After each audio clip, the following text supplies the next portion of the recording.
ready? We can discuss it after we do the prayer standing.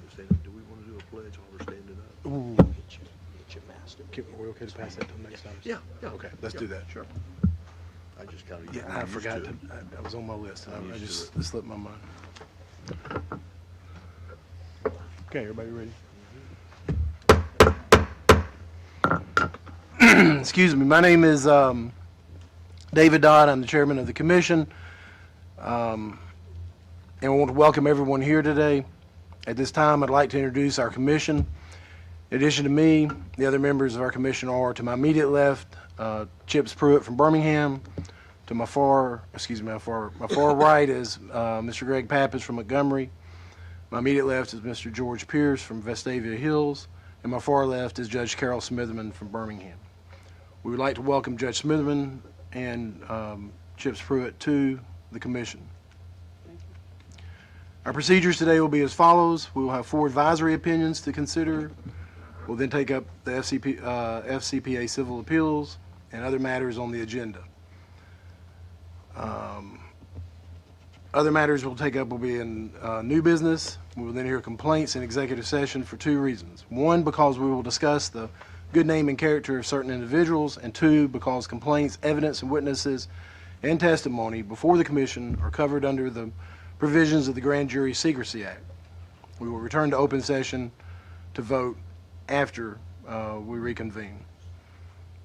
If anyone present would like to be heard concerning any matter on the agenda, please sign in at the table in the center of the room. We request that all cell phones be turned off during our session. At this time, I'd like to recognize Dr. Stephen Street, who will give our invocation.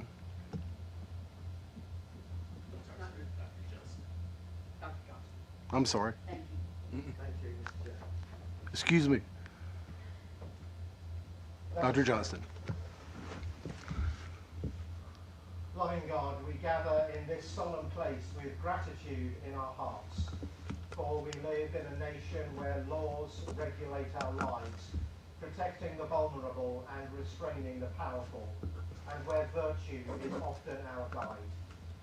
We possess an inheritance of liberty, a legacy of public service, a tradition of responsibility. We pray for this state and this nation with humility, recognizing that often our wayward natures stifle our moral values, and the attraction of power and material gain overwhelm our commitment to justice and truth. We recognize the gravity of the calling you have issued to this commission to preserve integrity and to oppose corruption. Give the members of this commission humble hearts and discerning minds, that their judgments may be sound and their rulings may be just. May these corridors of power be filled with the light of your wisdom, the generosity of your mercy, and the power of your love.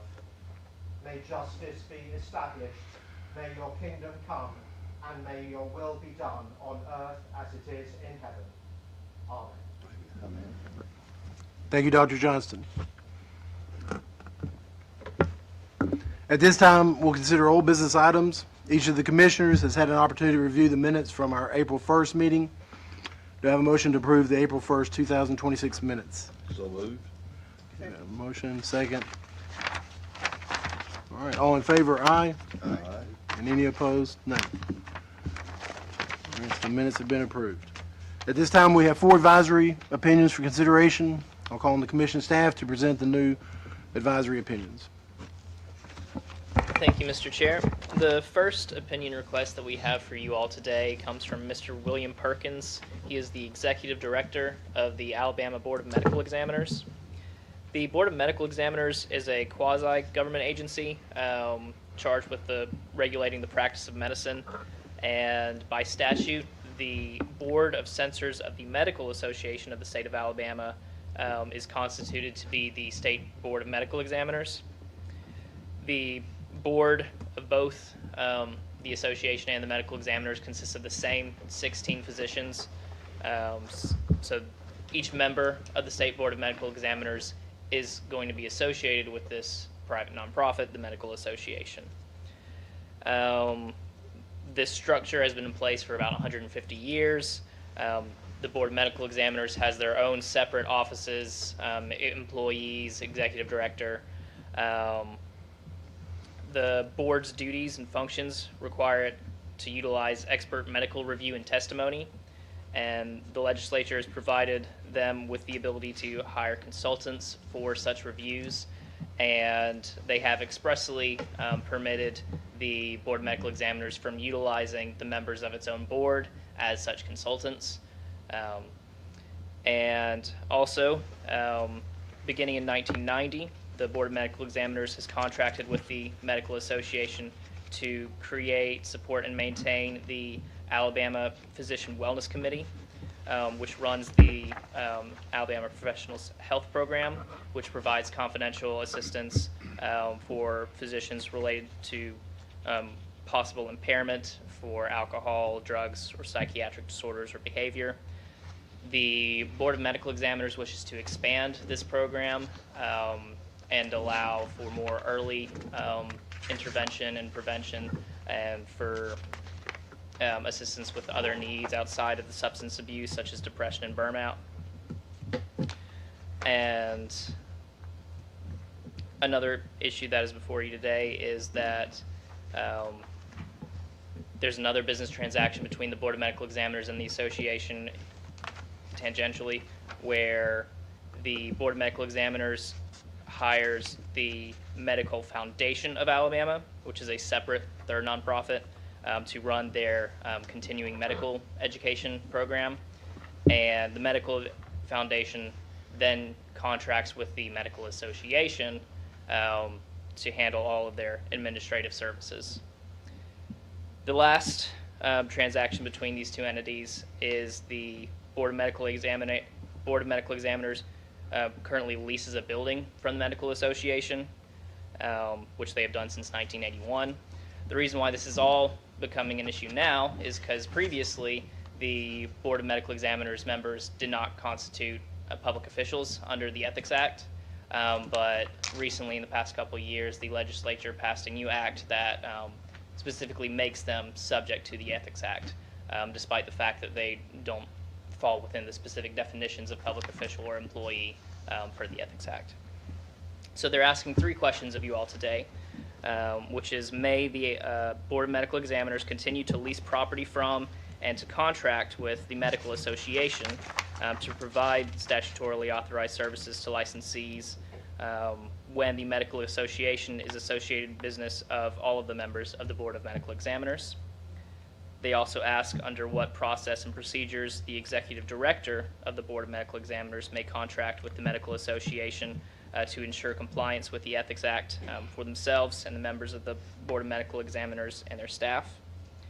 And they also ask whether members of the Board of Medical Examiners may be compensated for providing expert medical review and testimony in contested cases as a reviewer for cases pending before the Board of Medical Examiners.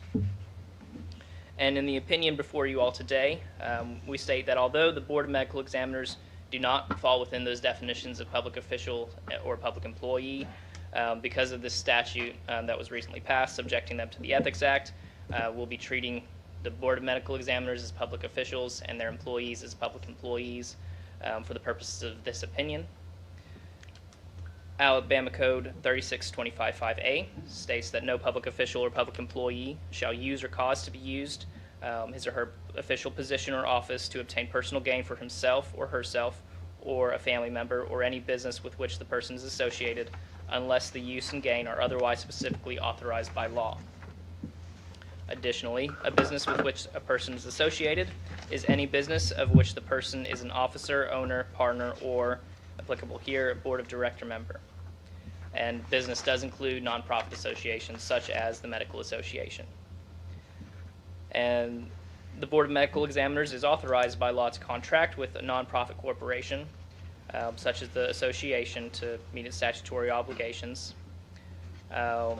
These contracts are not required to be competitively bid, and the relationship between these two entities has existed for decades prior to the Board of Medical Examiners being subject to the Ethics Act. The Commission held in Advisory Opinion number 2019-10 that the mere fact that a public official or employee's associated business is contracting with their public agency is not prohibited by the language of the Ethics Act. What is prohibited within the Ethics Act is using one's official position in order to acquire or create a business opportunity for personal gain, using one's official position in order to benefit an associated business or a family member. The test is whether the public official or public employee use their position to influence or obtain the opportunity, and the transaction must occur under circumstances that make it clear that the transaction is due to some reason other than the employee or official's public position, which of course must be determined on a case-by-case basis. Here, the Commission understands that the Board of Medical Examiners have not used their position to obtain the opportunity for the Medical Association. It's been in place since before any of the members took their positions, and the legislature specifically authorizes them to contract with the association and to utilize its board members for expert medical review. The Commission has consistently held that a public official may not influence, attempt to influence, or otherwise participate in any transaction, potential contracts, proposals, discussions, etc., when the public entity of which the public official is a member engages in a transaction which may affect their associated business or result in personal gain. And accordingly, this opinion would hold that the Board of Medical Examiners may contract with the Medical Association, provided that the Board of Medical Examiners do not participate in any way with the solicitation, negotiation, awarding, or subsequent amending of any contract for which the Medical Association or one of its affiliated entities could be a potential vendor to the Board of Medical Examiners. The standard applies to both sides of the contract or solicitation, so no board member of the medical examiners could participate in the matter either as a board member for the state or as a member of the association. So they have to stay out of it completely.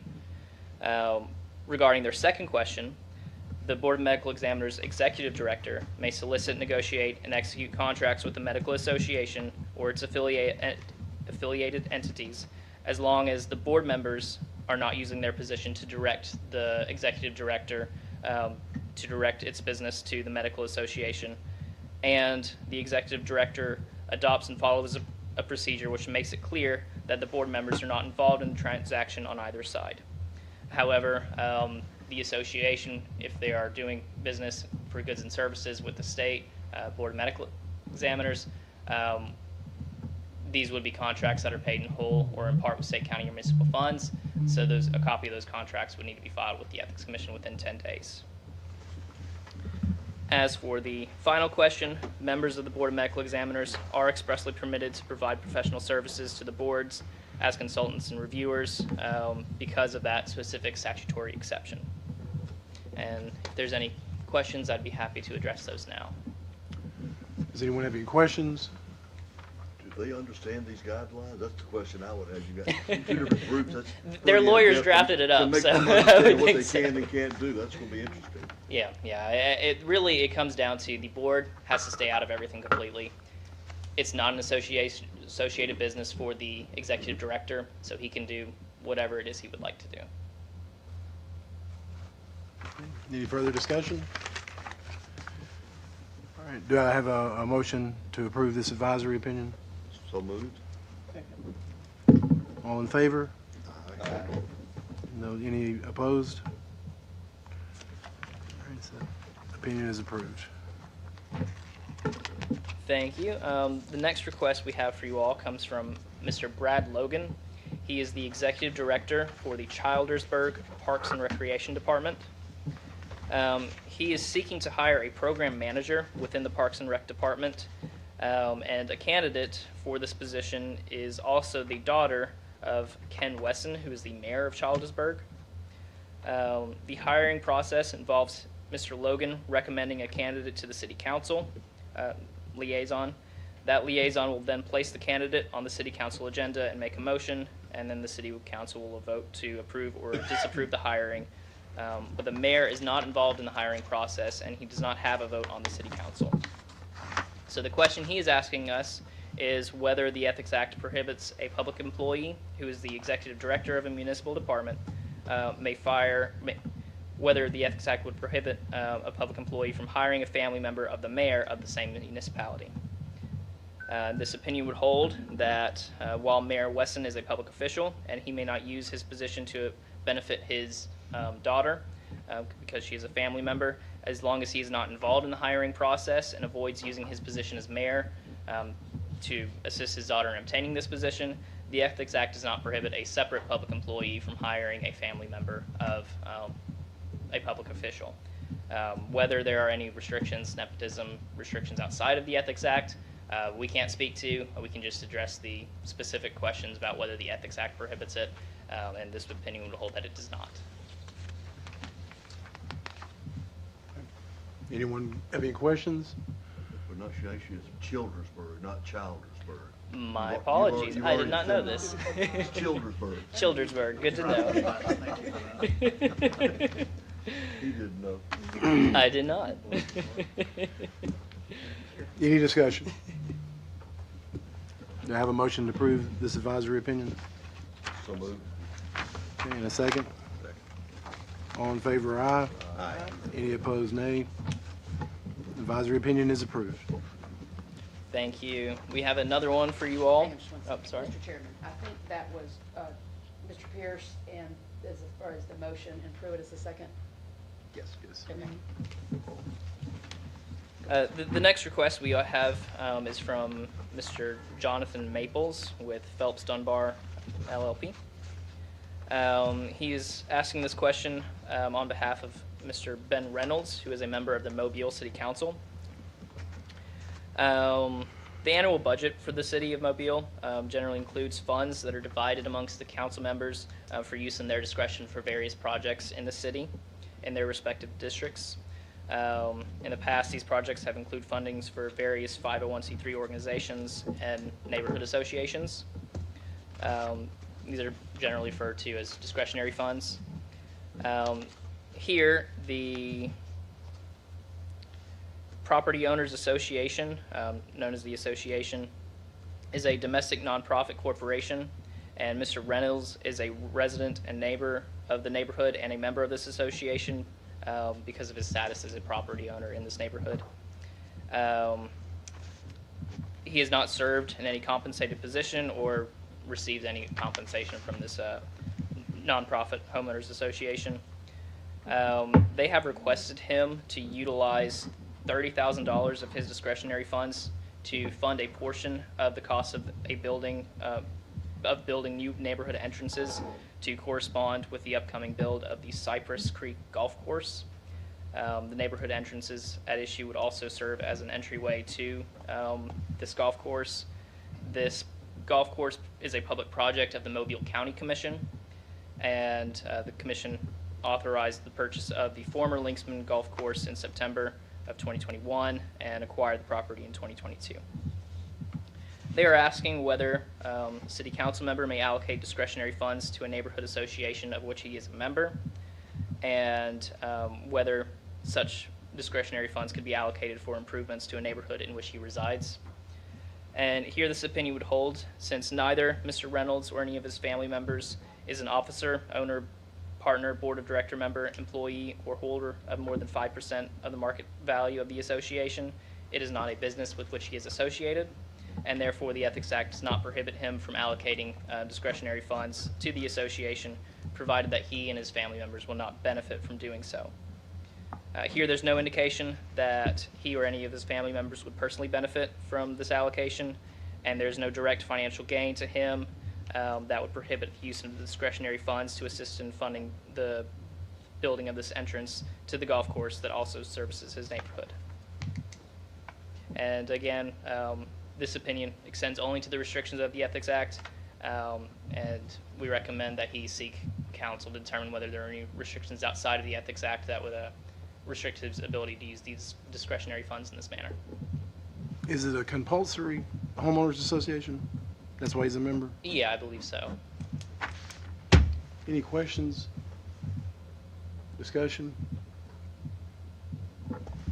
And do I have a motion to approve the advisory opinion? Greg does. Mr. Smitherman. All in favor, aye. Aye.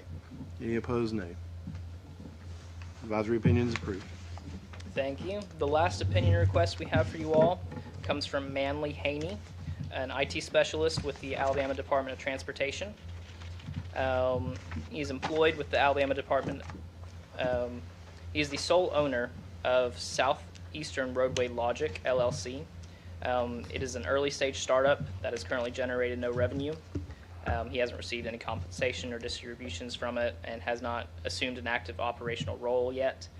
But they are developing a platform designed to provide accurate tracking and documentation of road surface treatment operations during winter weather events, and is intended to assist road maintenance departments in managing operational accountability and documentation for winter weather response activities. Their primary intended market will be road maintenance departments, county governments, and state departments of transportation located outside of the state of Alabama. And he has no current plans to solicit or accept contracts from ALDOT or from any Alabama state agency. His duties as an IT specialist or IT system specialist are limited to internal information technology systems support and administration. He does not hold procurement, contracting, or regulatory authority, and he does not make decisions regarding road maintenance operations or vendor selection for road treatment services or the award of contracts to outside vendors in the subject matter area of his intended business. And his role does not involve any county-facing responsibilities or access to county-level contracting decisions or oversight. He asks whether a public employee who works in his position may own and operate a private business whose primary intended market consists of road maintenance departments, county governments, and state departments outside of Alabama, and whether he, consistent with ALA Code 36-1-11, which is outside of the Ethics Act, and the Ethics Act, would be able to take an active role in the operations of Southeastern Roadway Logic outside of his working hours for ALDOT, and whether a public employee of ALDOT could seek or accept a contract with ALDOT, and whether the business of a public employee who works in his position may sell goods or services to Alabama County road departments or regional development organizations.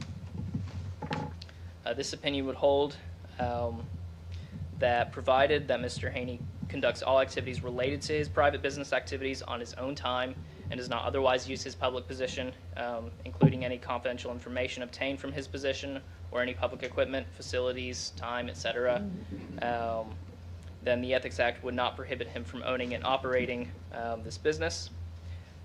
Similarly, it does not prohibit him from selling goods or services to county or regional development organizations in Alabama.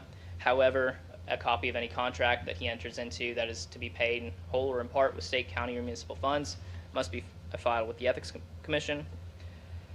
The code that he asks about, ALA Code 36-1-11, is outside of the Ethics Act, and so this opinion is not able to answer his questions 2 or 3, beyond reiterating that he cannot use his public position for personal gain for himself or his business. And if there are any questions, I'm happy to answer those for you all. Any questions? Discussion? Okay. We have a motion to approve the advisory opinion. So moved. Okay. Got George making the motion. To have a second? Second. Chip's making the second. All in favor, aye. Any opposed, nay. Advisory opinion is approved.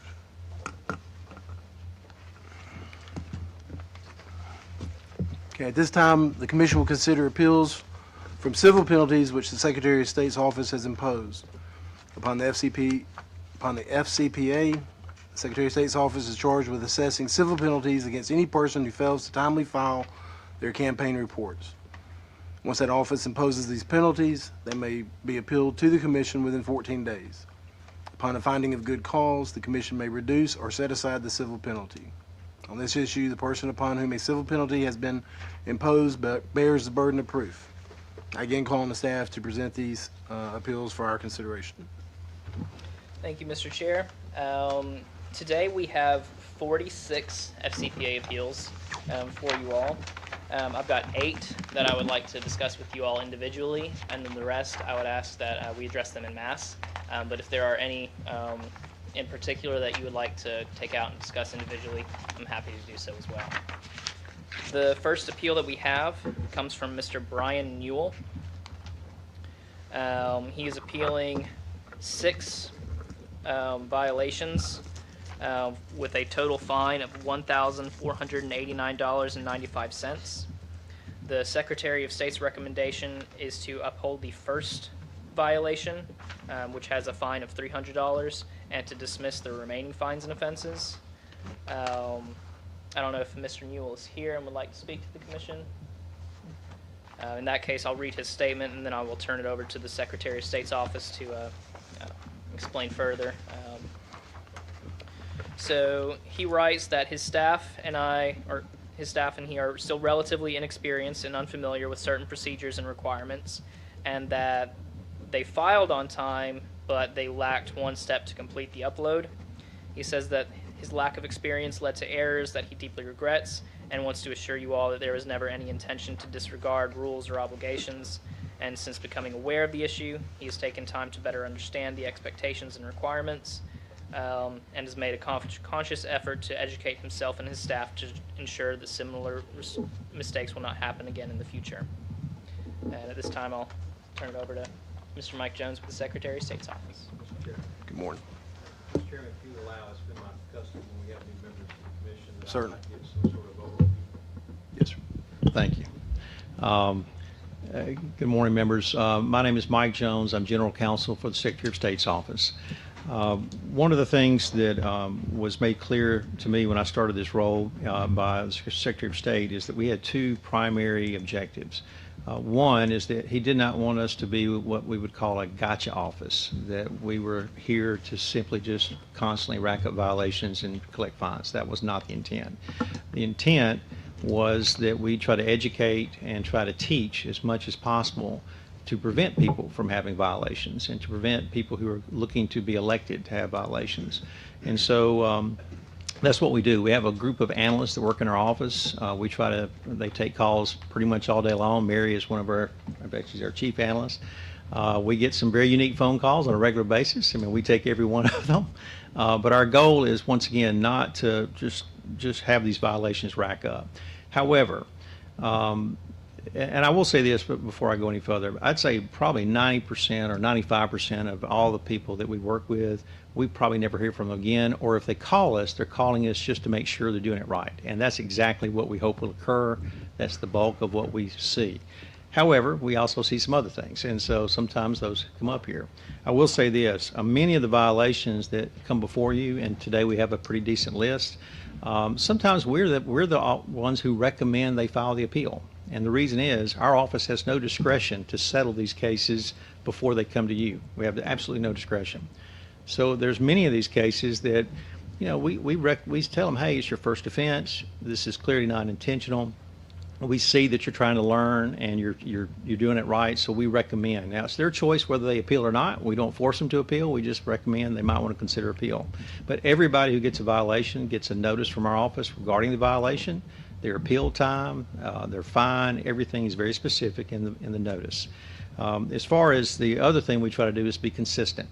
So no matter who we work with, it doesn't matter which party, it doesn't matter what kind of office they're running for, it really doesn't matter at all. We try to be consistent on how we handle these cases, and that's one thing that we take very seriously. So some of the recommendations you'll hear that I bring today or I've made through a list, it's because we are trying to be consistent. So for instance, this case that's before you now with Mr. Newell, he has 6 violations. Once you reach 4 violations within an election cycle, we're required to also give notice to the local district attorney's office and to the attorney general's office. That's required by code. And so we have to take it more serious once a case steps up to a 4 violation or greater. If it's under 4 violations, 3 or less, then frankly, especially when we don't, let me explain this to the new members.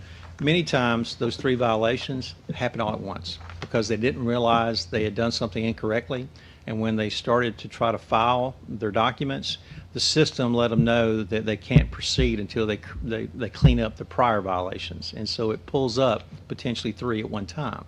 And so they are learning then, they're working with their analysts then, and we're teaching them how to not let that happen again. So when they're 3 or less, we generally almost always recommend to this commission to dismiss those claims. And it's, once again, we're not trying to be make it sound like this is not serious. It is, but at the same time, we're not a gotcha office. We truly want to try to teach and prevent people from coming back. Once it reaches 4 violations or greater, then we have to start taking it a little more serious because of the numbers, but also if they're coming back in more opportunities.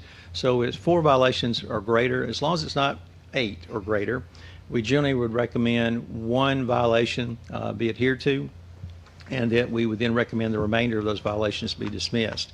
And for the same reason, we have to, in teaching sometimes you have to have some methods of teaching are to just advise, some methods of teaching are to say accept some responsibility so that this hopefully will never happen again.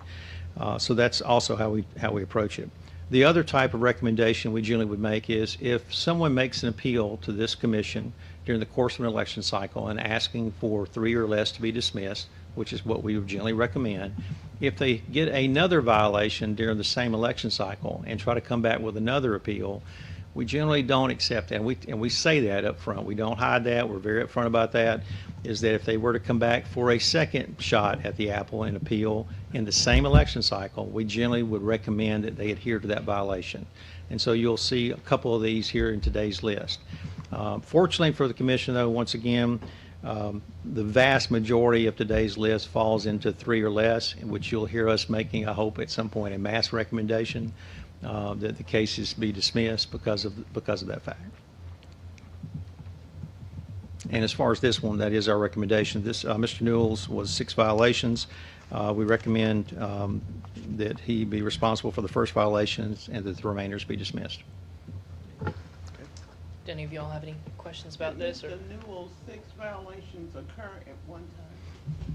Yes, he filed his reports. All of these were filed on March the 9th, and he was fined a couple days later for all of these. But these are for reports that were due. They're all monthly reports that were due between October and March the 3rd. So for someone to start being responsible for the reports, once they raise or spend $1,000 or greater, then they become responsible. And I'll give you some examples. Sometimes, frankly, some people are just new at this. They file their documents to start their FCPA or open their file. They just simply don't process it sometimes. And once again, we try to teach. And so our analysts are there to help those individuals, especially people that are new. Members that were here earlier that we dealt with the municipal cycle, I actually said in advance that because this was the first time the municipal cycle was going to come under the Secretary of State's office, I gave a lot of fair warning that we would likely have a number of violations, some high volume, and we did have a high volume. Fortunately, though, the vast majority of the people that had violations were 3 or less because they were calling our office. And we were trying our best to get that across. We were also asking the organizations and associations to teach, for instance, council members, mayor candidates, et cetera, that if they'll call us, we'll walk them through it. We'll help them through it. And we encourage that nonstop. We'll continue to encourage it. I think Mr. Pierce one time recommended that we try to be at these meetings to help teach. That is our desire. We do offer that to all these groups. We cannot make them invite us, but we do offer it at all times. And we do go to quite a few groups to teach these things as well. I think I was fortunate the city I came from, Vestavia Hills, we had a very active city clerk. And prior to election cycle, she would put it out a voluntary kind of a program, come in, if you think about running, come in, these are first-time candidates. Right. And go over the do's and don'ts, things you need to do. I would think that's not really a consistent thing across the state, that not every city clerk does that. I wish more of them did. We worked with the lead municipalities this past time cycle, and because we expected the obvious, and that's one reason I did. Once again, Chairman Dodd and Mr. Pappas were here for that those cases, and I actually warn Brian and the staff that we expected a large volume, and we were getting those kind of numbers. But I was surprised we didn't get near the volume I expected. I thought we would get a higher volume, but we were getting the word out. We were trying to teach. We were trying to be at those association meetings and try to help instruct. It seems to have helped some. We hope that the league, and we did meet with the league after the election cycle. There were a number of things we observed, but we don't run the municipal election cycle. That's a lot of people think we do, but we don't. However, we try to give guidance if asked. We did observe some things. We did meet with the league staff and gave them some observations that might assist. And we also, once again, had put ourselves out that we'd be glad to come teach at any of the league meetings. I would think the largest percentage of the violators are first-time candidates. It is, as I mentioned before, having done it before. Yes, sir. And you too, I'm sure, it's a little risky when you decide to run. You're trying to decide, do I do it or not? Then you start putting together a committee, you got reports to file, you Right. got signs to order and all this. It gets overwhelming, and sometimes you're still trying to work a full-time job at the same time, so it can be overwhelming. One reason it's easy to relate, I have been on the city council for a couple of terms in my past. I have been a legislator in my past. I've done many of these things. And so when I get these calls, honestly, I do understand completely. So we do try to work with them and try to help walk them through this process. Sure. I'm big on teaching and educating. Yes, ma'am. What is it that you all do to educate a first-time municipal, let's say? Yes, ma'am. So the first thing is our webpage. We do try to put as much information on our page. We give notices on our page on the front portion of the page. So anything like when we have a new election cycle, we put the calendars out. We put the deadlines out. All those things are placed on our page. We try to provide as much information and obviously that they can contact us. The thing that would help the most with municipals, I believe, and I think we've had this conversation before, is if the league if they want us to come teach, we'd be happy to. We have noticed that has helped with other organizations where we've been asked to come to some of their programs, their conferences, that we are seeing fewer issues when we are attending some of those things. There are also a lot of groups who put on classes dealing with new candidates and elections. I know some of the I'm not going to name them specifically, but other organizations put on some classes. We would be happy to join in on those as well, and we make that very well known. We are very proactive in trying to make sure we get the word out as much as possible. Now, obviously, if people don't want to seek information and seek understanding education, man, we can't force them to. So, Well, thank you very much. yes, ma'am. This may be a pie in the sky thought, but, Senator Wagner passed a legislation that if you're an elected official, you've got to go through training with the League of Municipalities. I wonder how, the candidates got to file their report of investments, whatever. If there's some way to build in that it's when you file as a candidate, there's something on the line that you go to, and you got to check off you've done it. So now we've known they've had just the basic structure of what a candidate for municipal election or whatever election has got to do to make sure they do it. Because some of these folks say, nah, I know what I'm doing. But I think the program that Senator Wagner put in is a good program. Came after I left, but I learned the hard way.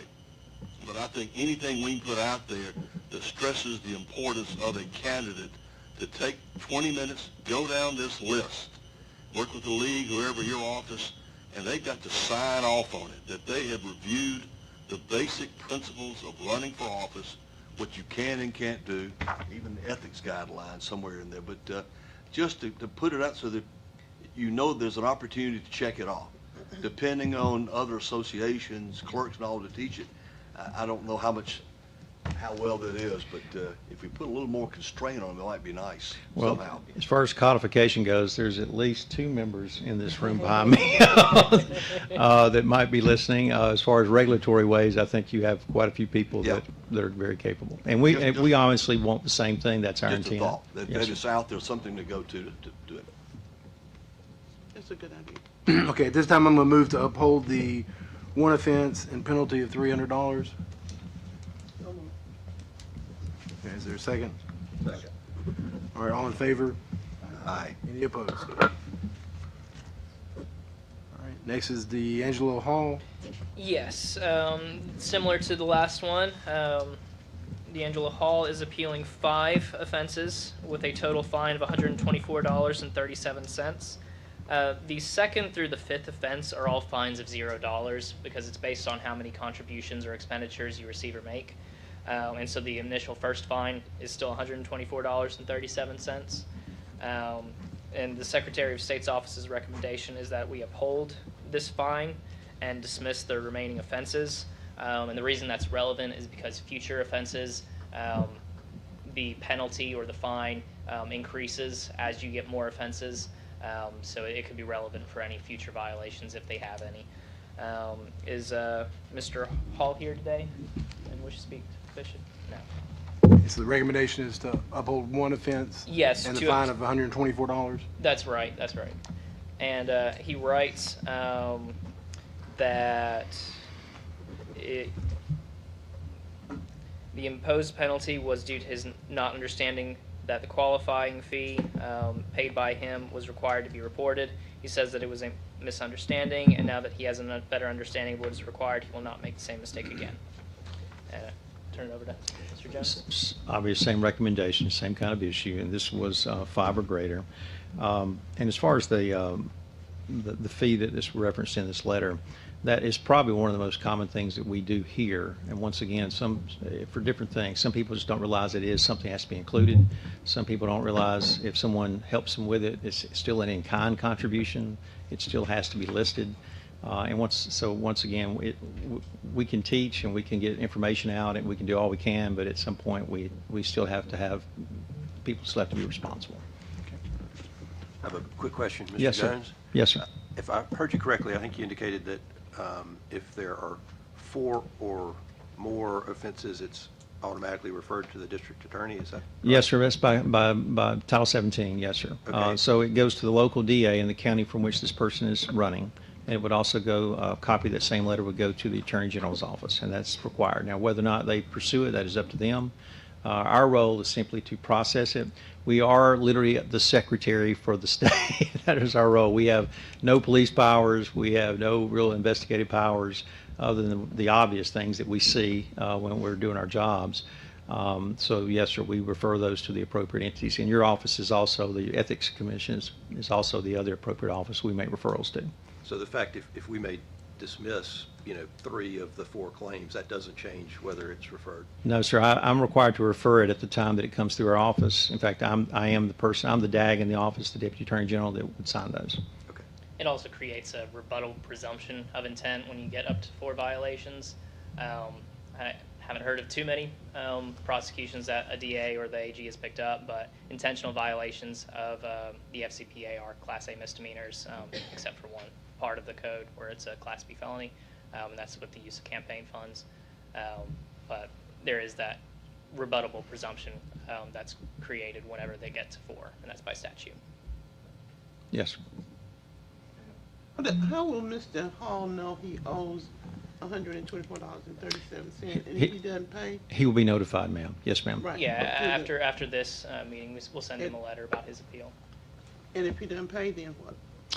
Then the office does have the power to collect through the local court. Ethics Commission? I believe it's Us? Secretary. Our office does, Okay, yes, ma'am. thank And we you. do have to do that on occasion. Fortunately, it's rare, but we do have to do it on occasion. Thank you. Yes, ma'am. Any other questions?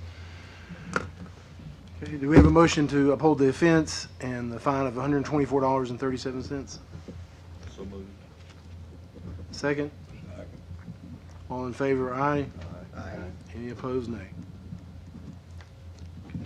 Next, Jeffrey McLaughlin. Yes, this is another similar one. Mr. McLaughlin is appealing 4 offenses with a fine of $300. The second through the 4th offense, again, are $0 fines. And so the Secretary of State's office is recommending that we uphold that fine and dismiss the remaining offenses. Is Mr. McLaughlin here today and would like to speak to the Commission? He writes in a letter that he realizes that it's his responsibility to know, but he did not realize that campaign reports were due when no contributions had been received. He says that he had served in other positions and hadn't accepted campaign contributions for those positions. So he was unfamiliar with the reporting requirements for statewide office. And So once again, same thing. And the one thing that we have to also remind people of, our system, FCPA, is a voluntary system. So usually what happens is at some point they do initiate the system, and then that's what, when the system sees that something was not paid at the appropriate time or filed at the appropriate time because of even if they self-fund their campaign, it still kicks in the system. And that's usually when they find out about those violations. But we would not know anything if they just didn't file. Now, that's not something we try to advertise, but the system is voluntary. But once again, this is not a forced program or a forced system. It's something the goal is to let us all know where money is coming from and where it's going. That's the intent. I was actually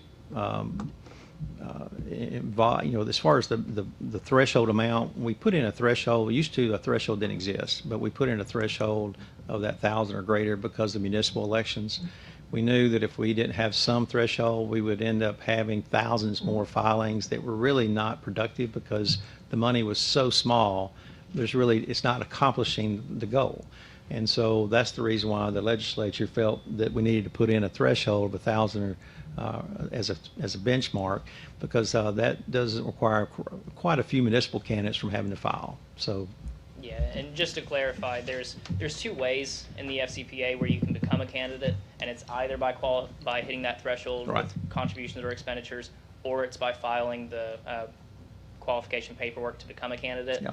But there's a separate statute that exempts municipalities. That's so you right. don't have to deal with all that. I'm sorry, I should have said that deals with municipalities only. Yeah. So in the instance of Mr. McLaughlin, how did you become aware, or your office become aware? He would have filed something. He would have started the process of filing, and then the system would not let him file that particular report if it saw that he had missed prior reports.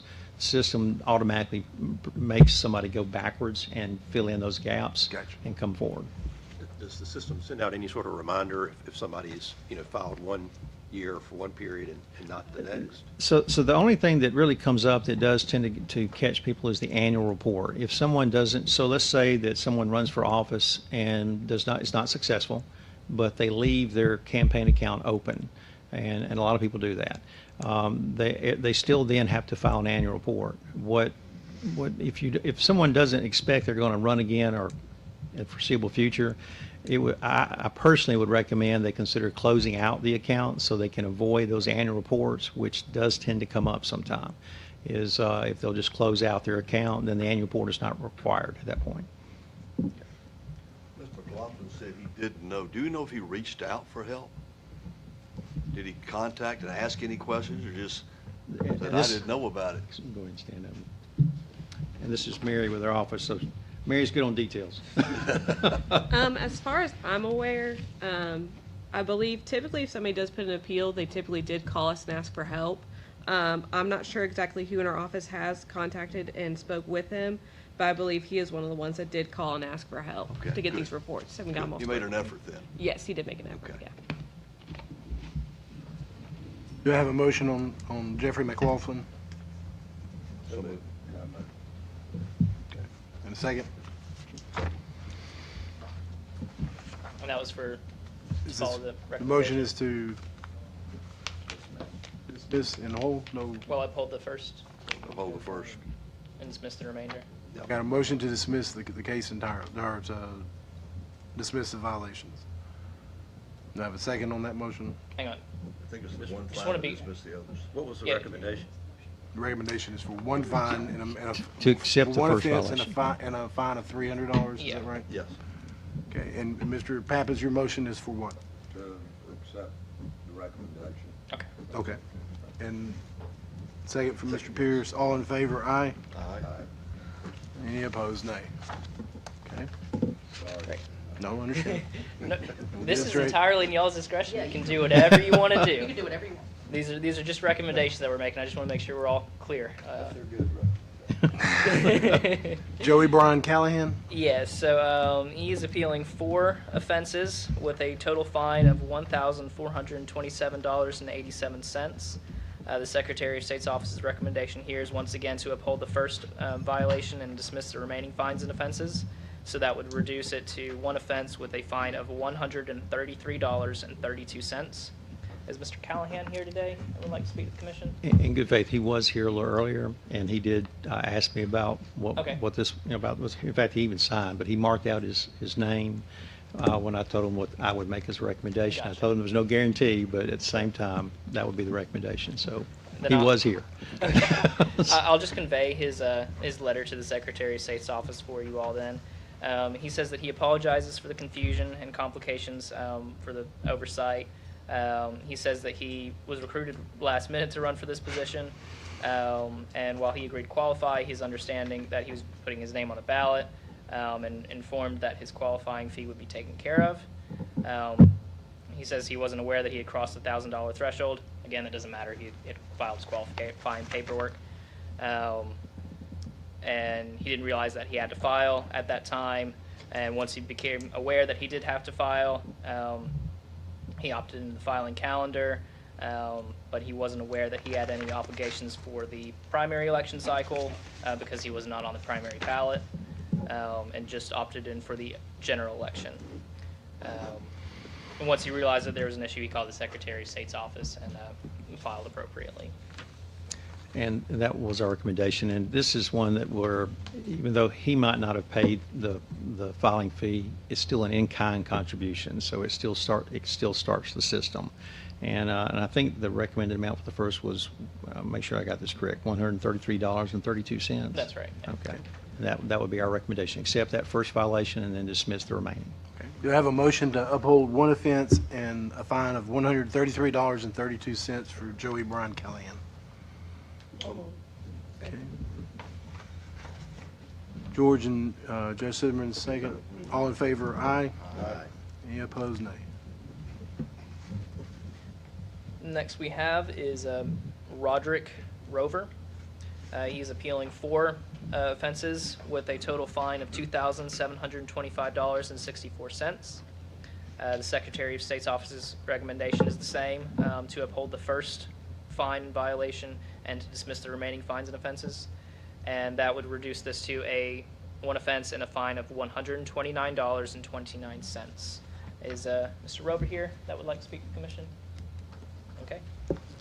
He writes that after contacting the Elections Division, it was brought to their attention that although the expenditures and contributions had been entered, they had not been properly submitted through the filing portal. They also identified several reporting discrepancies and assisted in ensuring that the necessary corrections were made, and got help from the Secretary of State's office to bring those reports up to date.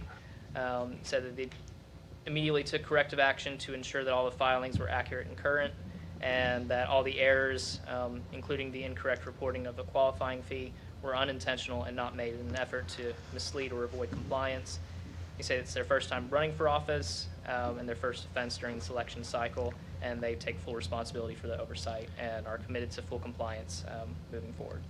This actually kind of also brings an example of what is, oddly enough, it happens a good bit, is people will load their information into the system, but they won't ever hit send. And so they forget. And over a period of time, it comes back. So that does happen. This is an example of that. But our office, once again, when he sought assistance, our analysts identified some other issues and then walked him through that and helped him clean those up so that it wouldn't be any kind of a bigger issue. So once again, we're not trying to be gotcha. We're trying to help. So that's our goal. So we'd ask for the 1 violation and dismiss the remaining. Okay. A motion for 1 violation and a fine of $129.29. So moved. Okay. Got Gibbs and a second from Judge Smitherman. How much was the initial fine? It sounded like it was supposed to have compounded several times. Yeah, so the total fine that they had was for $2,725.64. The second fine is when you have your initial penalty, it's either 10% of your contributions or expenditures with a cap of $300. Second offense is 15% with a cap of $600. And then for third and greater, it's 20% with a cap of $1,200, and he has 2 $1,200 fines for his third and fourth. It added up quick. Yeah. Yes, sir. Some of them actually get fairly big. Yeah, that's why we dismiss the offenses, because it really adds up. Okay. Gibbs has made a motion and Judge Smitherman has seconded. All in favor, aye. Aye. Any opposed, nay. All right, Coastal PAC. Yes, so this one is from Coastal PAC. They just have 1 offense. The Secretary of State's office recommendation is to uphold this fine and offense. However, they had a prior violation that they appealed to this commission, and we did reduce the fine and offenses to 0. So while the Secretary of State's office's system automatically puts it as a second offense with that cap of $600 that we were just talking about, since this is treated as a first offense for us, I'd recommend that you all reduce it to $300. And so this is the example I referenced earlier on. When whether it's a PAC or an individual files an appeal and this commission dismisses a case from the first appeal, then if they were to come back and try this again, we generally would not agree to dismissing the second. So once again, we try to teach, but if you keep coming back, then at some point you have to be responsible. And we're consistent about that. And I forgot to ask, is there a representative of Coastal PAC here that wanted to address the commission? No, okay.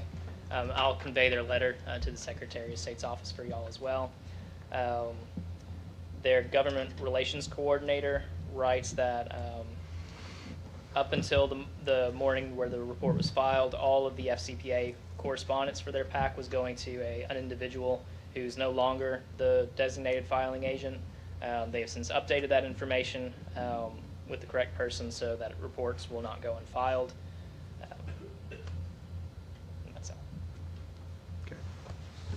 Do I have a motion to uphold the one offense and fine of $300 for Coastal PAC? So moved. Greg and then Carol. All in favor, aye. Any opposed, nay. And just for clarity, are y'all reducing that to the $300 for a Yes. first offense? Great. The next one we have for you all today is similar to the last one. It comes from Yolanda Flowers, who is appealing a fine of, again, $600, which is treated as a second offense, but she did have a prior offense in this election cycle that you did set aside the offense. So similarly, I'd recommend that you all reduce this to $300, but the Secretary of State's office's recommendation, once again, is to uphold the fine and the offense. Is Ms. Flowers here today? Would you like to speak to the commission?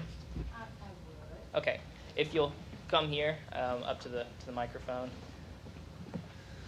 And while you're walking up here, I just want to let you know that intentional violations of the FCPA are criminal in nature. So if a prosecution were to arise from this for some, thank you, Dustin, were to arise from this, then anything that you said before the commission could be used in court. Yeah, of course. Right. Yes, ma'am. I was just saying that intentional violations of the FCPA are criminal in nature, and so if a prosecution were to arise out of this, anything that you said to the commission could be used in court. And with that being said, would you still like to speak to the commission? Well, yes, I think that Then, you all. Before you do, I'd like to have the court reporter swear you in. Can you raise your right hand, please? You solemnly swear or affirm to tell the truth, the whole truth, and nothing but the truth? Yes, I do. Thank you so much for informing me and sending me the letter. And thank you for committee for excusing or forgiving the first offense. The first was due to, as the gentleman said, forgetting to file, to push that submit. But working with Ms. Payne, and she and I, we've established a relationship. She also saw where I had a negative balance, and I had to go back over on that, the first one, which caused me the filing to be a day late. The second offense, which took place in April, leading up to Confederates Day, I had everything in. I told myself, well, I'm going to get this right. I'm going to do this and make sure everything is in. And I felt good because I started early in putting things in. Leading to that weekend, I just had a couple more things that I needed to file. But the problem I was having was the system took was accepting my password. It did not accept it then. So I was attempting that Saturday, that Sunday, and of course on Confederates Day. And fortunately, I was able to get a hold to Miss Payne, Candace Payne, But of course, you all were closed on that day. So she contacted me the next day, which again caused me to be late. She had to reset the password. We had to make sure everything was as it should. So therefore, that's the reason why it was late that day. So I am, whatever, I'm at you all's beck and call.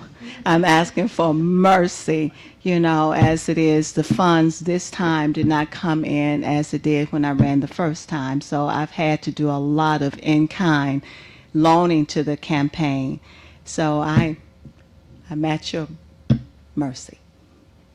Thank you. Thank you very much. Mr. Jones, do you have anything you want to add or say? I wouldn't dare about that. You have that. Is there anything you saw more than one? All right. Once again, when these issues come up, and we do have sometimes people ask about passwords, our calendar for our filing deadlines is posted. We do that for all candidates so that they know in advance. Now, we generally don't work on weekends, and we generally don't work on state holidays. However, as you had indicated, many of our staff make themselves available, as Ms. Payne did. And so we do try to help when we can, even when it's not during a normal work day.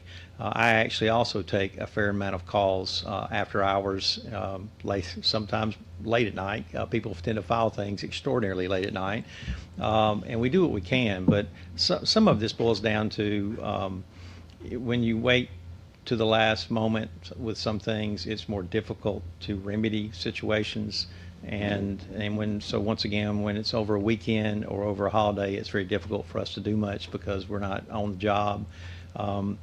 But even then, we do take the calls. We don't avoid. We try our best to help, and we also try to give suggestions to guidance so that that doesn't happen again, to try to avoid that. So in this situation, none of this is ever personal with us because, once again, we're not in the business of trying to be a gotcha.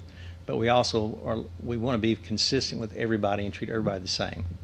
And that's what this case is about. We're trying to be consistent and treat everybody the same. That's all this is. Okay, and the recommendation Is to accept the violation. It would be a reduced amount. Yeah, for the $300 rather than the $600 as imposed. in one offense. Yeah. Okay. Now have a motion. Often do you change passwords? Well, And I'm gonna let Mary how speak to often that. does that happen? Every 6 months? So it's based on activity in the account. And so if somebody doesn't log in after a certain amount of time, it will lock somebody out, require them to reset the password. And if somebody is not able to log in also and their password's not working, there is a link when you go to log in. It says forgot password, and that will send an email to you to help reset that password. And so there are other options if we're not available for somebody to be able to reset their password. Ms. Payne's the first candidate to actually appear today. We keep asking, what can we do to make it easier? What suggestions do you have? You talked about passwords. What things would you suggest that the Secretary of State they consider to make these things easier so that, well, you were a first-time candidate? No, it's my second time. Second time, Yes. okay. Really, the system is not user-friendly. Well, it's not to me. I'm not, savvy. So, but it's not, and I'm not totally illiterate or ignorant of it, but it wasn't user-friendly. And I heard someone mention about training, even for everyone. This is what I propose, that every county, when someone is running, that they do have, receive that training, not just once, maybe twice. And someone in-house, not just here at the Secretary of State, but, within the county that will be versed to what should be done. That would help the candidates. I mean, it would help me. It would help me because, as someone else said, when you're campaigning and you're having to, purchase signs and you're running from, one end of the state to the other, that becomes taxing. And you will forget. Even when you have a filing agent, life still happens. So if we can have someone some ones that would be willing to receive the training in every county to help candidates. That would be great. And the system really needs to be user-friendly. I shouldn't have had to reset my password because it accepted it a few days prior. So that's what I couldn't understand. That was crazy to me. And so I'm just like, okay, I guess I have to just swallow the gavel. That the Lord just don't let them put me in jail. That's all I could think. But yes, it's much training because I'm sure we all want the best candidate. We don't want anyone to have to suffer and go through all that because we're already under stress as it is. So, Ms. Flowers, I have one. yes, sir. Sorry. No, go ahead. One question. So if I understand correctly, you attempted to make this filing online ahead of the deadline, and the issue was that your password needed to be reset. Is that right? When I went the first time leading up to Confederates Day, everything was fine. I got most of everything I needed in, but usually the way I've observed is that the day of, you can't file it until that day. Okay, so I was putting things in. But for me to file it on the day that it is due, because we have until 11:59 p.m. on the day of the filing, then it's as if that's when it's opened up. You can click that button, push that submit button, and then it'll go on through. When I attempted to add more things, expenses and all, that weekend, it would not take my password. So that was frustration. And I would, so, but the days prior to that, it was just fine. I understand. And I have a follow-up question for Mr. Jones, but does anybody have? Mr. Jones, I was just, do you have any indication that Ms. Flowers, didn't attempt to make this filing timely? Let me see, do we pull the record on this one? We did not have the record. I mean, you know that she. Go ahead, come on. We had the communication with Miss Candace Payne that she did reach out to her and assisted her with the filing.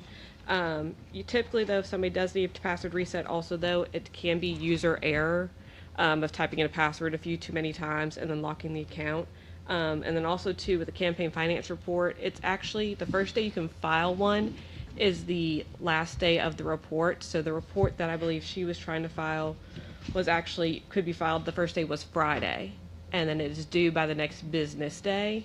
And so it was due on Monday, which we were not here. So it'll be due on Tuesday. Yes, well, no, because it's Confederate Memorial Day. Yep. Since it's a state holiday, technically it's still due on that Monday. But the first day it could have been filed was Friday. But we do have communications that she has with Miss Candace Payne that she did try to reach out during that time frame to get it filed. So if in some situations, we can look when someone logs in. And so, for instance, if someone were inputting data but never hit submit, I mean, we can see that they were inputting data, but they just didn't hit submit. We can't see they didn't hit submit. We can just see they inputted the data.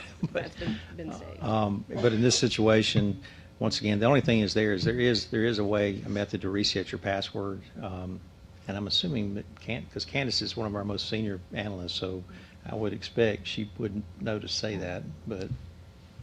Yeah, because sometimes people have problems with the email that gets sent, and then so we do have to manually go in and change somebody's password for them. But there's another mechanism before that somebody could use before having to get us involved to change a password. And may I add, and she did do that. Mm-hmm. But when I attempted to put the, to do it again, it didn't take it. That's why I was saying it's not user friendly. So she did do that. I very much respect, Mr. Jones, your comments about the need for consistency, and understand you guys are doing everything you can to support the process. But having said that, I'd like to move that we dismiss these charges. I'll second that. All in favor? And any opposed, nay. For clarification, are we dismissing the fine and the offense so that if she had another offense in the future, it'd be a first offense as well? Yes. I need clarity on what that means. So the fine imposition increases based on the number the offense is. So if it's a first offense in the future, it would be 10% of her contributions or expenditures with a cap of $300. And if it's a second offense, like this one would be, if we do not reduce the offense, then it would be 15% with a cap of $600. We have the ability to dismiss the fine, but not the offense? We have the ability to dismiss the fines and the offenses. Or the other, yes. Yeah, I mean, both, yeah. Well, let me Either clarify or. then. And- I move to dismiss the fine, but not the offense. So if there Okay, is so another it'll still be a offense, first offense. it will be treated as a second offense. Perfect. We got a second from Judge Sissemer? All in favor? Any opposed? Nay. You're okay with that? I'm okay. But could I also suggest something, ma'am? That for the future, that all candidates know just what you just said. Because see, I didn't know that. But everyone needs to know that, so they know whether or not they want to put their foot in that water or not. And just, because, those things add up. But thank you all so very much. Sounds like we're hearing the same issues over and over and over again. User issue. How long has this computer system been in place? This one's newer. So they, candidates had to start filing electronically in 2017, and then we actually changed our system from one vendor to another this past September. So there is still kind of a learning curve with how to use the system, but we are available to answer any questions or assist or walk candidates through it.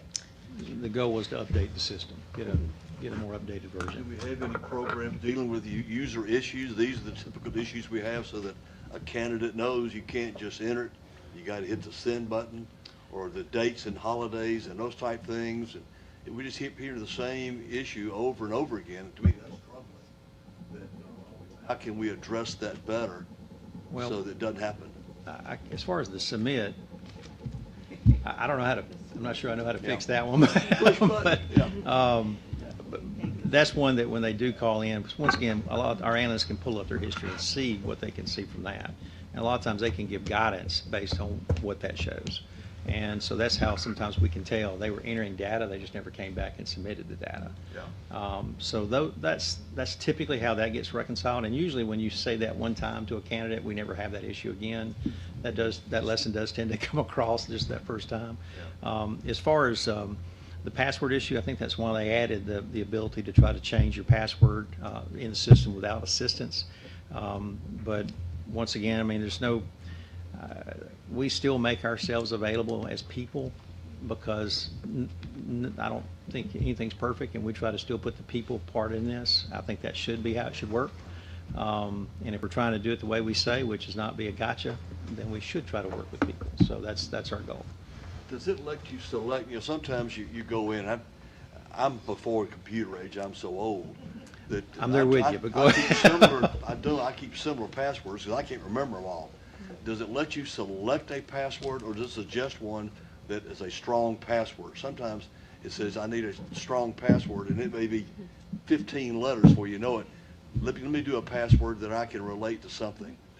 So you can make your own password. It has to be 10 characters long, have at least one number and one special character, and then also one capitalization, a mix of capitalization and lowercase letters.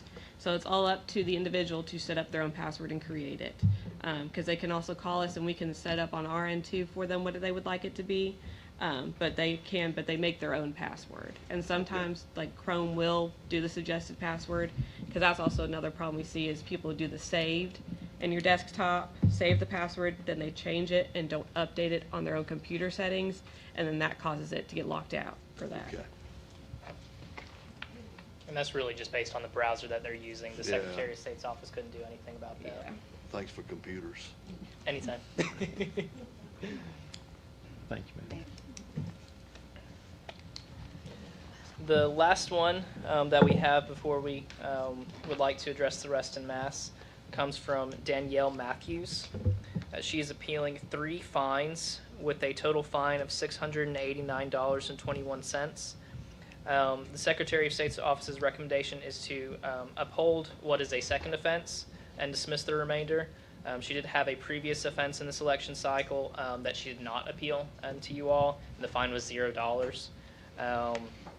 So the Secretary of State's office's recommendation is to uphold the second offense, which has a fine of $267. And is Ms. Matthews here today? Would you like to speak to the commission? Okay. Did you hear my earlier instructions about the potential criminal violations? And so you still want to speak to the commission? Yes, sir.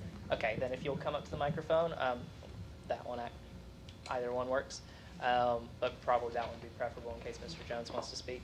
And then I'll have the court reporter swear you in. Raise your right hand, please.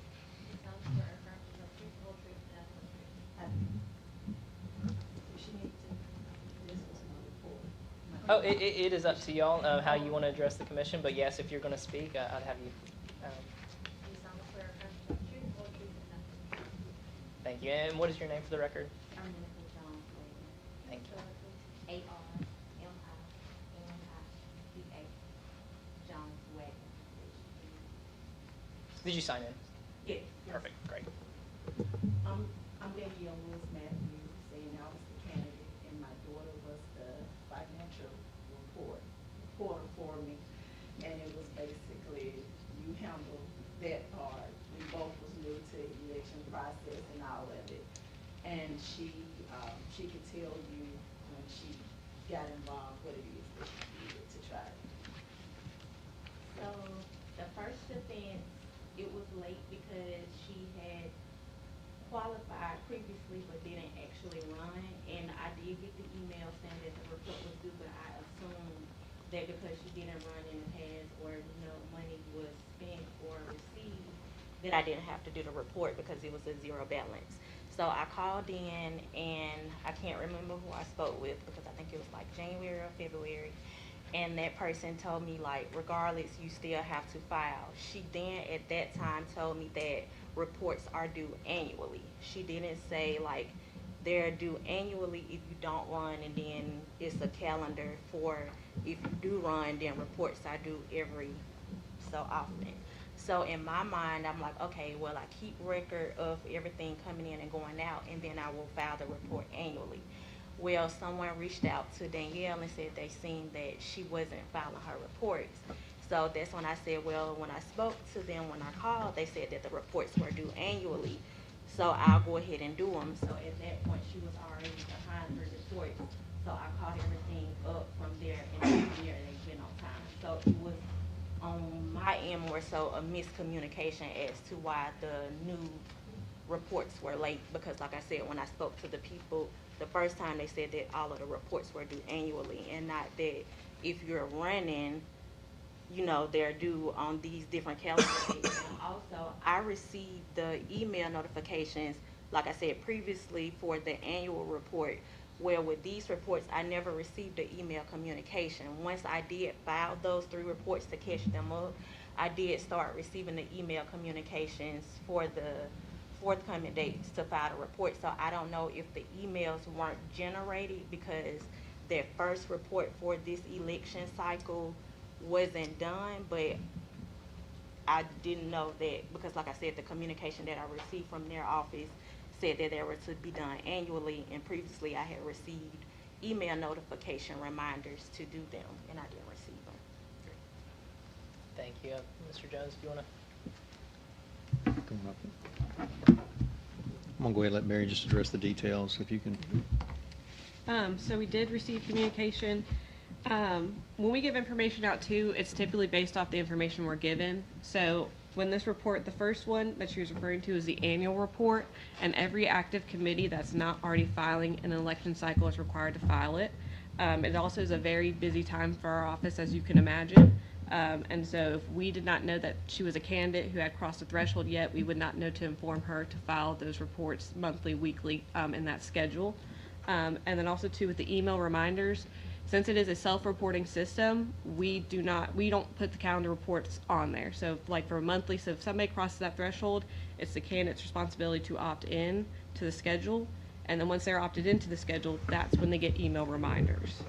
There's so many candidates and self-reporting, we don't know who's running and when somebody crosses a threshold. So it's, once somebody gets opted in though, the system will then send them those emails. So the first report that was referenced, which was an annual report, and that's why there was a 0 fine probably on that one, is there was no transaction. It was from a prior running for a prior time. But if the candidate was then involved in a new election cycle, I gather that's what took place, y'all are running again, then once again, it's still voluntary. So for the system to know that the candidate is involved in another cycle, the candidate has to put in that initial information so that the reporting system will kick back into gear. There's no way for us to know if someone is running or not. Some people will leave their campaign accounts open for years and just file that annual, and that's all they ever file. Now, it's not strongly recommended they do that because that's how people tend to get in trouble over time, but they do. So there's no way for us to know if they're running or not until a candidate voluntarily enters back into the system. And then our program would give the notice. So I feel like you all have been saying earlier, like communication and education is key. Like like I said, I'm calling her for information, so I assume she's gonna give me I assume that she gave me everything I needed. I guess I feel like the communication should have been, if the candidate is no longer running, then the reports I do annually. But if the candidate is currently running in an election, then there's calendar days or reports due monthly, bi-weekly, or whatever that looks like. And I guess once again, and we normally do that, but you have to start the process. The candidate themselves has to be the one to begin it.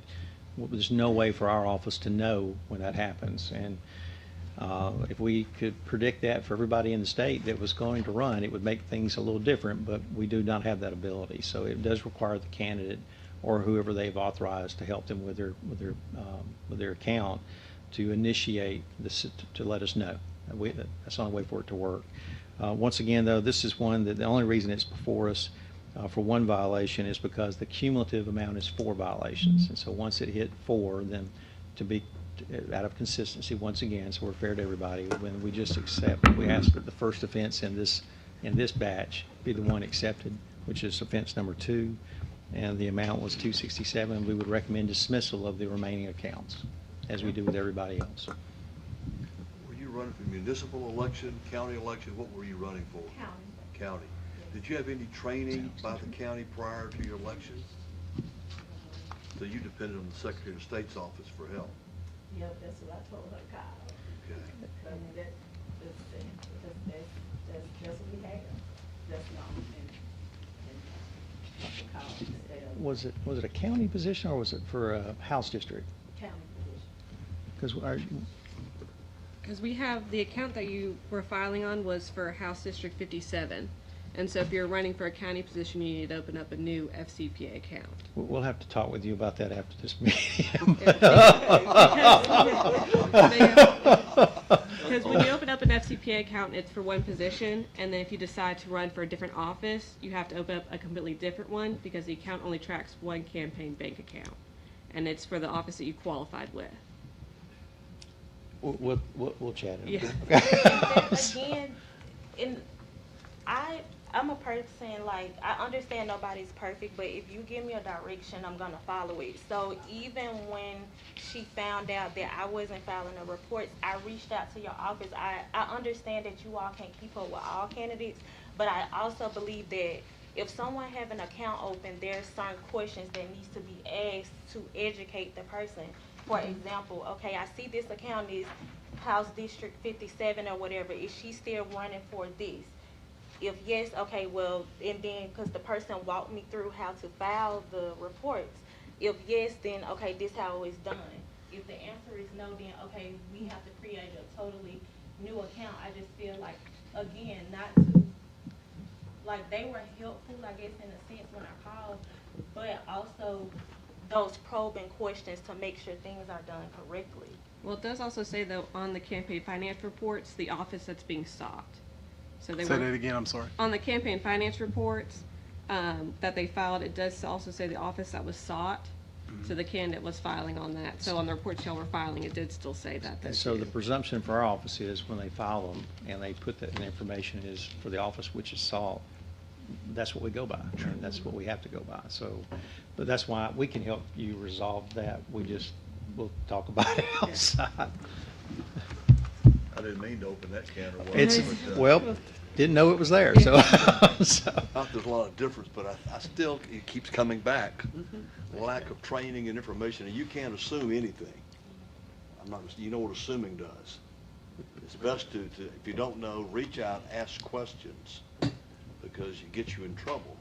And, they can only do so much, but the information's out there. It's a shame that your county doesn't have some type tutorial system, offer training or something. It just bothers me. We keep hearing it over and over and over again. We're missing something somewhere. Well, I will say this, one of the things that we have recommended in the past is most candidates are running as party candidates, the Democrat or Republican Party. And every county has their local party executive committee. It would be a good idea if each county's local Democrat, Republican executive committee would include that as part of what they normally require. That would be the obvious place for these kind of offices. Municipal candidates are nonpartisan, so that's a little different category, but you have the League of Municipalities that could assist with that. But for this kind of scenario, the local executive committees would be the perfect. I think we pointed out some good opportunities. I'd like to see us work on those harder and make those happen. Won't be long, this won't be an issue. Elections will be over with. Well, once again, we can recommend to the parties, we cannot make the parties. Because I will say too, I do know some county parties, or I believe even sometimes the state party will give the candidates a packet of what's required of them, and I believe there is normally FCPA information in there, because we will get a lot of phone calls saying, I got this candidate packet, your information's in here about campaign finance, what do I do next? That makes sense. So I think, Consistency again. Yeah. So some are doing that, but apparently, obviously not all are doing that. Yes, sir. Great. So Secretary Jones. Yes, ma'am. I'm not the secretary. Secretary, yeah. General counsel. Counselor. Yes, I'm ma'am. more familiar with that anyway. Would you consider putting a video on your website that would help to answer some of these questions that we've been getting today? Make y'all superstars. I mean, your pictures and everything will be on there. And, whatever, But I really think that if they had access to the information, if a candidate had access to the information on the website, a little video or something. If you already have that, then that's great. Maybe it needs to be improved, perhaps. Yes, ma'am. Or people told differently. Are the rules different by county? Are they the same rules? As far as what we do, Yes, it's the sir. same for everybody. The Okay, FCP, it's so Title one 17. video on the website. Think Oh. about it for me, would you? We used to have a video for the previous system, but we don't have one for this new one. We do, though, have, at least I can think of 2 different guides available on our website, though, that do walk people through step by step how to opt into a calendar, how to file a transaction, or even what the difference is between a contribution and expenditure. So the information is out there on our website. We just don't have a video. Okay, how about making it like interactive or something? I really believe that that's the age where we are. So if the And whatever members, we can do to improve that yes, ma'am. would be a great benefit, I think. I will say this, and it's great that we have 2 members in the room, but because we're not in the general fund, we try to pay for all our own things. But if the contribution wants to come from the general fund to help offset some of that cost, we'd be happy to assist. I certainly understand. Yes, ma'am. I Thank you think it'd be very much. beneficial to your office. Well, once again, it's not that we are trying to avoid anything. We're trying to make it easier every way we can. We updated a system that took the place of something that was very antiquated. We're constantly trying to make it better.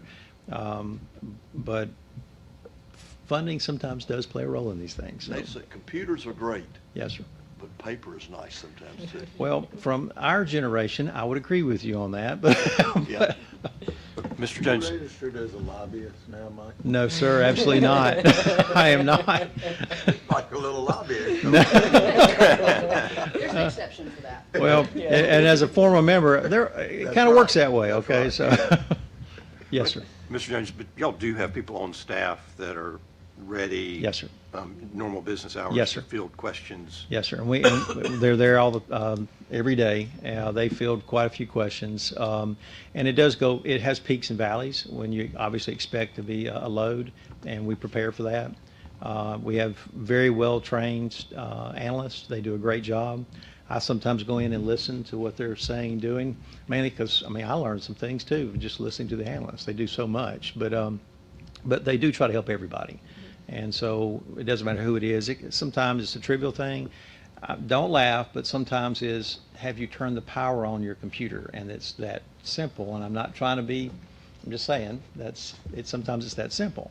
But we're fine with that. If it helps make it work better, then we're good with that. One last question. For this case, how much time passed between the call that Ms. Jones referenced and then this report that wasn't filed? Like, what's the timeline there? So like typically if somebody gives us a call, we will help them on the phone right then and there. And then we will walk them through. And then typically if somebody does file a late report, it will be the next day that they will receive typically communication from us about the late report and being late. So I think I understood we Ms. do Jones was have- saying, Sorry, go ahead. understood Ms. Jones saying that she'd called in and had a conversation, led her to believe that it was just an annual report, but then we're going to hear about a subsequent violation. I'm just wondering, like, how much time passed between that So the discussion? first, the annual report she received, it was due on January 31st, and then it was filed on February 19th. And so I believe that's around the time when she called the first time. And then the second time, the next reports were filed on April the 3rd. Okay. And those are all for the monthly reports that were due from February to April 2nd.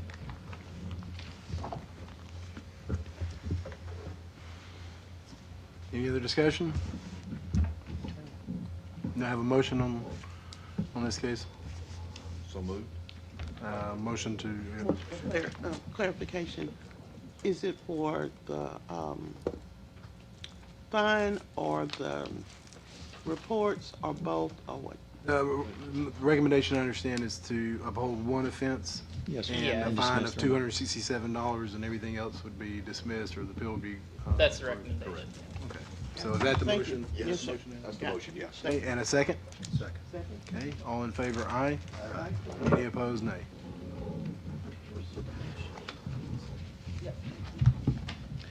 One other thing, just ask? because, and I wanted to say this primarily because a lot of people do listen to these things, and I found out later they were listening. We also need to remind candidates that they can pay for these fines out of their campaign account. A lot of candidates don't know that, but they can be paid out of their campaign account. They can. And there's actually, on the report, there's a location where they can enter that that's what it was for.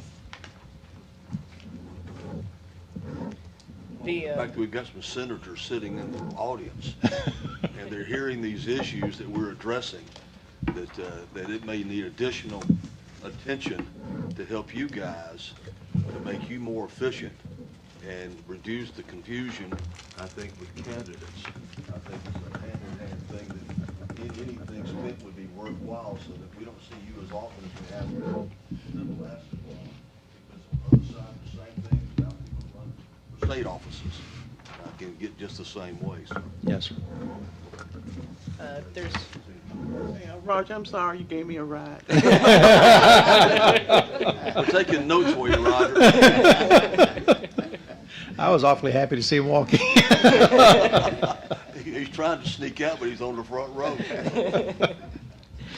the rest of the appeals that we have before you, the Secretary of State's office's recommendation on all of these is to dismiss both the fines and the offenses. I believe that's correct.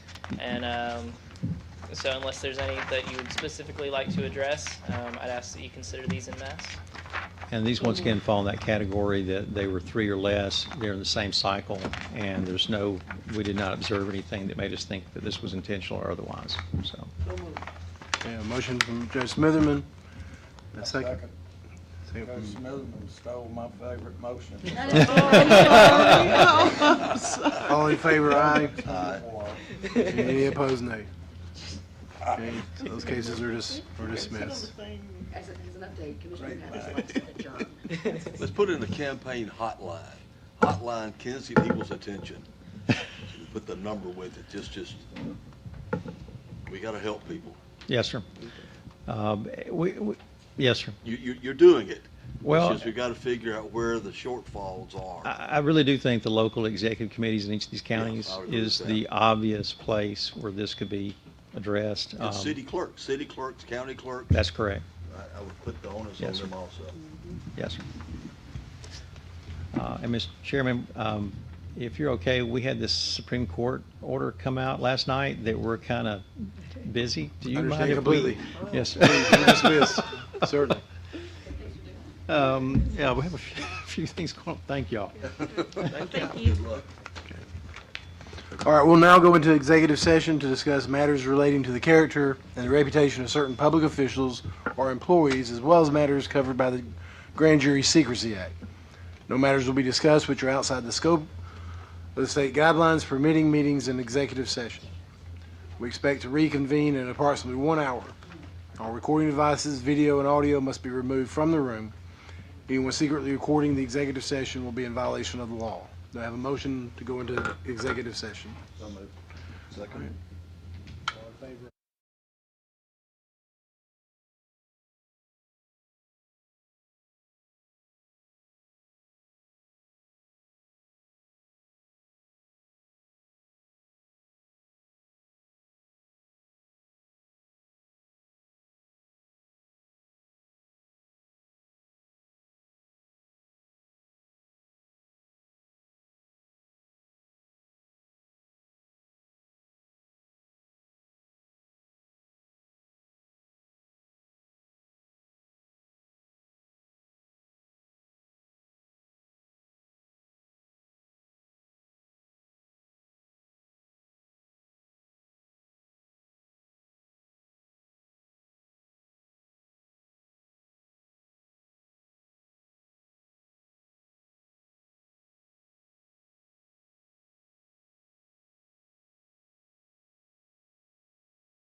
We'll make sure we get it down.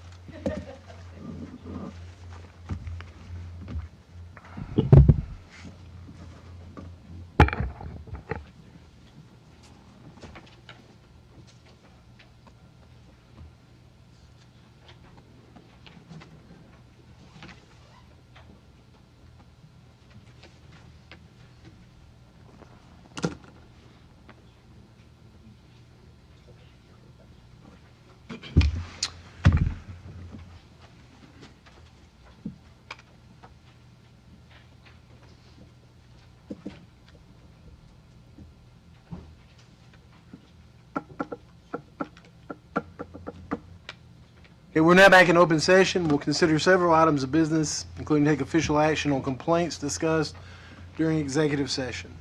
We'll now consider cases presented during the executive session and in a matter regarding case number 20250135. Do I have a motion? Mr. Chair, with regards to the complaint is filed against case number 2025-0135, I move as follows. Based on the evidence as presented to this commission, there exists cause to hold that Lillian Smith, former case manager, Alabama Institute for the Deaf and Blind, has committed one minor violation of the Alabama Ethics Act. I further move that this case be handled administratively and that it be referred for review and appropriate legal action to the district attorney of the appropriate judicial circuit. Second. All in favor? Aye. Any opposed? Nay.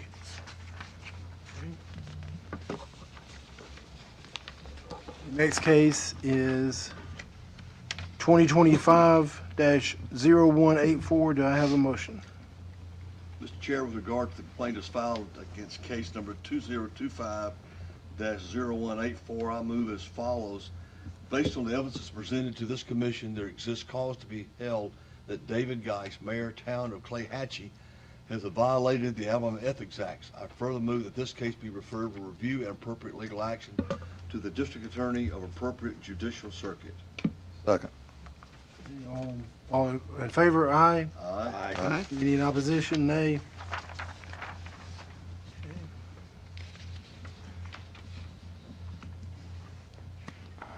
Okay, and we'll now go to the case of case number 2025-0194. Do I have a motion? Mr. Chair, with regard to the complaint as filed against case number 2025-0194, I move as follows. Based on the evidence as presented to this commission, there exists cause to hold David Geis, Mayor, Town of Clahatchie, has violated the Alabama Ethics Act. I further move that this case be referred for review and appropriate legal action to the district attorney for the appropriate judicial circuit. Second. All in favor? Aye. Aye. Any opposed? Nay.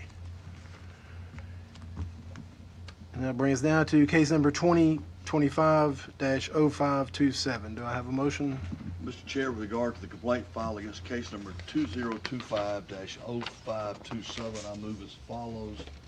Based on the evidence that's presented to this commission, there exists a hold that Tiffany Sparks, former employee, Alabama Alcohol Beverage Control Board, has committed one minor violation of the Alabama Ethics Act. I further move that this case be handled administratively, then be referred for review and appropriate action to the district attorney of the appropriate judicial circuit. Second. All in favor? Aye. Any opposed? Nay. The next case, 2025-0577. Mr. Chair, with regards to the complaint as filed against case number 2025-0577, I move as follows. Based on the evidence as presented to this commission, there exists cause to hold that Richard Nason, former employee, Alabama Alcoholic Beverage Control Board, has violated the Alabama Ethics Act. I further move that this case be referred for review and appropriate legal action to the district attorney of the appropriate judicial circuit. Second. All in favor? Aye. Aye. Any opposed? Nay. And then our last case is case number 2025-0294. Mr. Chair, with regard to the complaint as filed against case number 2025-0294, I move as follows. Based on the evidence as presented to this commission, there exists cause to hold that Brett Easterbrook, Alabama State Representative and candidate for Senate, Alabama, has violated the Alabama Ethics Act. I further move that this case be referred for review and appropriate legal action to the district attorney for the appropriate judicial circuit. Mr. Chair, can I interrupt? The motion should be for a violation of the Fair Campaign Practices Act. It may not say that on your sheet. It does not. Okay. So it says the Alabama Ethics Act. It should say the... Fair Campaign Practices Act. Can we do it again? Yes. Okay. Mr. Chair, let me revise that. With regard to the complaint as filed against case number 2025-0294, I move as follows. Based on the evidence as presented to this commission, there exists cause to hold that Brett Easterbrook, Alabama State Representative and candidate for Senate, Alabama, has violated the Fair Campaign Practices Act. I further move that this case be referred for review and appropriate legal action to the district attorney for the appropriate. Second. All in favor? Aye. Any opposed?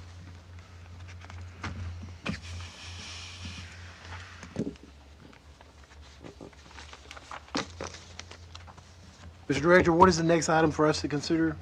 You have before you a list of cases which the staff and the commission recommends dismissing because there is insufficient evidence supporting the finding of probable cause. I request that you consider a motion dismissing these cases en masse. Do I have a motion to dismiss? I move that we dismiss the cases en masse. Okay, so I'm going to have Mr. Pappas is making the motion and Judge Smitherman is doing the second. All in favor, aye. Aye. Any opposed, nay. Mr. Director, is any other business for us to consider? At this time, you should consider the imposition of fines on cases that have previously been approved for AR by the appropriate district attorney or the attorney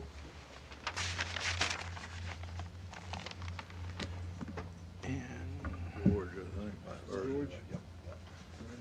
Kevin Cheatwood. I'll read that. On April 1st, 2026, the Alabama Ethics Commission unanimously found Jennifer Sutton, Assistant Dean of Students for Housing and Residence Life, University of North Alabama, had committed one minor violation of the Alabama Ethics Act and approved an administrative resolution as a result of the respondent. The commission forwarded the case to the district attorney of the 11th Judicial Circuit, who approved the administrative resolution on April 16th, 2026. Accordingly, I hereby move as follows. An administrative penalty in the amount of $1,000 be ordered by the commission to be paid to the Ethics Commission by cashier's check, money order, or online payment on or before October 7, 2026. Restitution amount of $4,550 be ordered to be paid to the Ethics Commission by cashier's check, money order, or online payment on or before October 7, 2026, and dispersed to the University of North Alabama. It is so ordered by the unanimous vote of the Alabama Ethics Commission this third day of June, 2026. Now, do we need a motion to approve, or as just imposition of the penalty? Okay. We do need a motion? Yeah, so he just made the motion, I think. I mean, we need a, do I have a second? Second. Okay. All in favor, aye. Aye.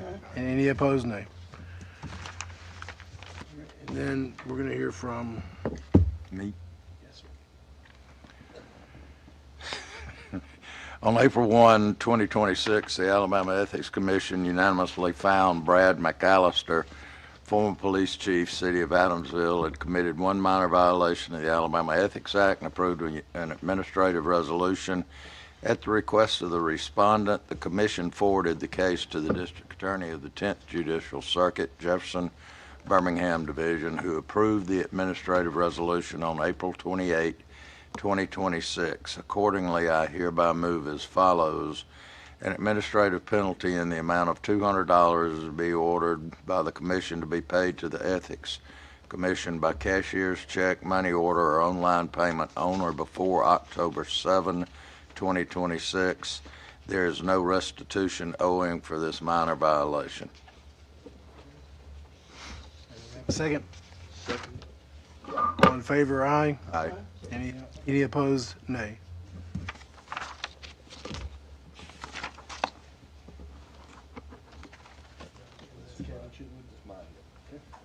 On April 1st, 2026, the Alabama Ethics Commission unanimously found Kevin Cheatwood, former deputy sheriff, Geneva County Sheriff's Department, had committed one minor violation of the Alabama Ethics Act and approved an administrative resolution as a request of the respondent. The commission forwarded the case to the district attorney of the 33rd Judicial Circuit, who approved the administrative resolution on April 13th, 2026. Accordingly, I hereby move as follows. An administrative penalty amount of $25 be ordered by the commission to be paid to the Ethics Commission by cashier's check, money order, or online payment on or before October 7, 2026. There is no restitution owing for this minor violation. It is ordered by the unanimous vote of the Ethics Commission, third day of June, 2026. All right. And a A second. second. All right, all in favor, aye. Aye. Any opposed, nay. Mr. Director, is there any other business for us to consider? Okay. We have concluded our official business at this time. Byron, say something. Hold on to your sheets. Okay, yeah. We concluded our official business at this time. Our next meeting will be August the 5th, 2026 at 9:30 a.m. And I need a motion to adjourn. I move, we adjourn. Everybody vote. Yay! All in favor, aye. Aye. All opposed. I'll second that.